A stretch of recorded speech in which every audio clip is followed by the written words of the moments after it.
法国突然打劫伊朗货轮，意外收缴了3000把中国生产的5.6式冲锋枪。为何5.6式冲锋枪还卖得这么好呢？这一下乌克兰士兵有福了。各位大家好，今天我们来聊聊法国收缴伊朗的5.6式冲锋枪。要说现在欧洲最大的事情，那就是俄乌冲突了。欧洲各国在想尽一切办法要耗死俄罗斯。当然，俄罗斯也不是那么容易被耗死的。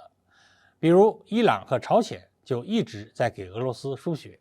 莫要小瞧伊朗，伊朗的无人机、导弹确实给俄罗斯帮了很大的忙。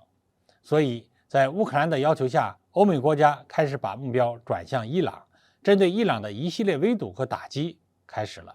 最近，法国海军部署在中东地区的军舰就拦截了一艘伊朗的货轮，收缴了大量的武器，其中光是中国产5.6式冲锋枪就足足有3000把。有人会义愤填膺了，法国佬凭什么拦截伊朗的货轮？这不是强盗行为吗？没办法，这肯定还是美国人在背后的受益。如果是美国的军舰去拦截，一定会引发伊朗的反击，而让小弟去，反倒可以令伊朗不太好报复。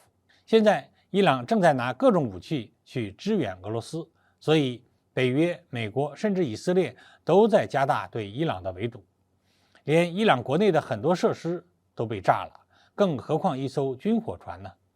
至于这批武器的去处，那就更有意思了。美国说了，所有收缴的伊朗武器都要送给乌克兰。这下好了，5.6式冲锋枪要到乌克兰士兵手里了。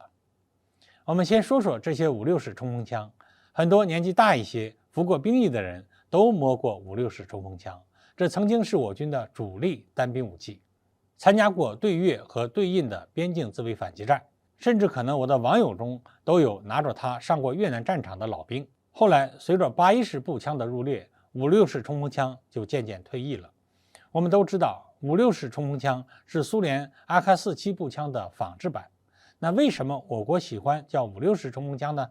这主要是在那个年代，我们还没有明确突击步枪这个新概念，所以按照传统的方式，把这种可以连发的武器叫冲锋枪了。不过你绝对想不到，直到现在，5.6式依然是我国枪械出口的主力。为什么呢？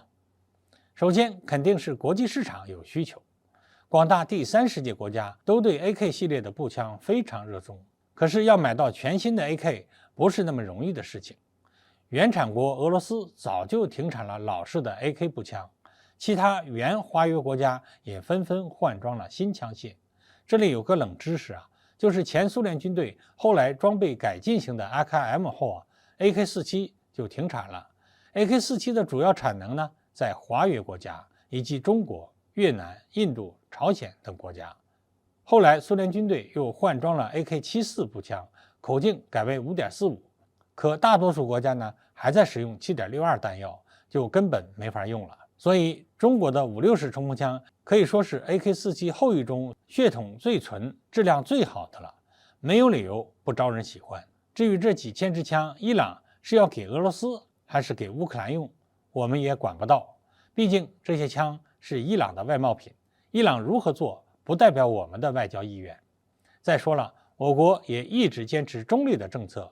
至于北约的强盗行径，本来都是靠打劫起家的国家，此刻别说几千支枪了，就算是谁卖一船坦克给伊朗，北约怕是也敢下手。问题是，法国等西方国家是如何获得伊朗货船装运武器的呢？西方国家的情报工作可真是无孔不入啊！